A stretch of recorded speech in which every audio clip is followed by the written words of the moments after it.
বাড়িতে দুই ভাই ঝগড়া করছে। এক ভাই বলছে মাকে আমি রাখবো, আরেক ভাই বলছে না মাকে আমি রাখবো। দোনো ভাই ঝগড়া করছে মাকে ঘরে রাখার জন্য। এরপর এক ভাই মাকে নিয়ে চলে যাচ্ছে, আরেক ভাই মাটিতে গড়া দিতে দিতে অবস্থা খারাপ। সৌদি আরবে আদালত হয় মা বাবাকে ঘরে রাখার জন্য, আর আমাদের দেশে আদালত হয় মা বাবাকে ঘর থেকে বের করার জন্য। ঠিক কিনা? তোমাকে বলছি, তোমার বন্ধু তোমার আপন নয়, তোমার বোন তোমার আপন নয়, তোমার শ্বশুর শাশুড়ি তোমার আপন নয়। এই পৃথিবীর বুকে আপন হলো তোমার মা এবং তোমার বাবা। ছেলে বিদেশ থেকে এসেছে, এসে শ্বশুর বাড়িতে গিয়েছে, তারা তাকে উল্টা পাল্টা বুঝিয়েছে। এখন বাড়িতে এসে সে বলছে মা তুমি আমার টাকায় খাও, আমার ঘরে থাকো, আবার আমার বউকে পিটাও। এই কথা শোনার পরে মা বাথরুমে গিয়ে আধা ঘন্টা কাঁদতে লাগলেন। কেঁদে অজু করে নামাজে দাঁড়ালেন।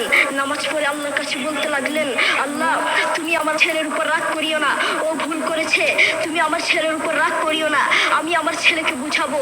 এরপর মা গিয়ে ছেলেকে বুঝাচ্ছেন, বলছেন বাবা তুমি আমাকে বের করে দিবা, সমস্যা নেই, তুমি আমাকে বের করে দিও, কিন্তু আমার একটা স্বপ্ন আছে।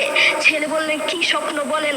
মা বললেন তুমি বাজারে গিয়ে একটা পাকা আম নিয়ে আসবা, এসে তোমার বুকের উপরে রাখবা, সকালে উঠে ওটা আমি খাবো। এরপর ছেলে বললেন আচ্ছা ঠিক আছে। ছেলে বাজারে গিয়ে একটা পাকা আম নিয়ে আসলো, এসে বুকের উপরে রাখলো। 5 মিনিট না যেতেই সেই আম পিঠের নিচে পড়ে চ্যাপ্টা হয়ে গিয়েছে। এরপর ছেলে মাকে বললেন মা তুমি কি সকাল উঠে আমটা খাবে? ওটা 5 মিনিট না যেতেই পিঠের নিচে পড়ে চ্যাপ্টা হয়ে গিয়েছে। এরপর মা চোখের পানি ছেড়ে বলল বাবা আমি আসলে তোকে খাওয়ার জন্য বলি নাই, আমি আম খাওয়ার জন্য বলি নাই, আমি তোমাকে বুঝার জন্য বলেছি। তুমি আজ একটা রাত এই আমটা রাখতে পারো নাই, আমটা বুকের উপর রাখতে পারো নাই, আর আমি সেই তোমার দুঃখিনী মা যে 1 বছর 2 বছর নয় 3 বছর নয় পাক্কা 5টা বছর এভাবে তোমাকে রেখেছি। আমি যদি তোমার মতো এভাবে ঘুমাতাম তুমিও তো আমার পিঠের নিচে পড়ে চ্যাপ্টা হয়ে যেতা। এরপর ছেলে চোখের পানি ছেড়ে বলল মা আসলে আমি বুঝতে পারি নাই তুমি কি জিনিস, আসলে আমি বুঝতে পারি নাই, কারণ আসার পরে প্রমাণ করে দিয়েছে কে আপন। এক মেয়ে তার মাকে ফোন করে বলছে মা আমার স্বামীর করোনা হয়েছে। মা বললেন সাবধান, তার কাছে যাবি না, আমি সকালে সিএনজি পাঠিয়ে দিব, তুই টপ করে সিএনজিতে উঠে যাবি। এটার নাম দুনিয়া। করোনা হওয়ার পরে বন্ধুর কাছে যায় নাই, করোনা হওয়ার পরে শ্বশুর শাশুড়ির কাছে যায় নাই, করোনা হওয়ার পরে স্বামী স্ত্রীর কাছে যায় নাই, কিন্তু করোনা হওয়ার পরে এখনো ইতিহাস আছে মা তার ছেলেকে গিয়ে চুমু খেয়েছে। করোনা হওয়ার পরে এখনো ইতিহাস আছে বাবা তার ছেলেকে কাঁধে নিয়ে হাসপাতালে গিয়েছে। ঠিক কিনা?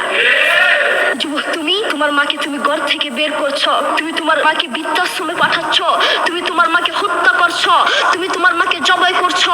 তোমার মতো নাফরমান এই বাংলার জমিনে আরেকটাও হতে পারে না। ঠিক কিনা? যুবক তোমাকে বলছি তুমি জানো তোমার মা কি জিনিস? তুমি ছোট ছিলে তো বুঝতা না, যেই মা তোমার জন্য সারাটা জীবন কষ্ট করেছেন, মাথার গাম পায়ে ফেলেছেন, সেই মাকে তুমি ঘর থেকে বের করে দিয়েছো, সেই মাকে তুমি বৃদ্ধাশ্রমে পাঠাচ্ছ। তুমি জানো তোমার মা কি জিনিস? তুমি খোঁজ নিয়ে দেখো, তোমার মা কিছু খেতে লাগলে তোমাকে ছাড়া খেত না, অল্প একটু খেত আর সব তোমার জন্য রেখে দিত। আর তোমার বাপ হোটেলে গিয়ে শুধু অল্প একটু ডাল ভাত খেত আর তোমার জন্য সব রেখে দিত।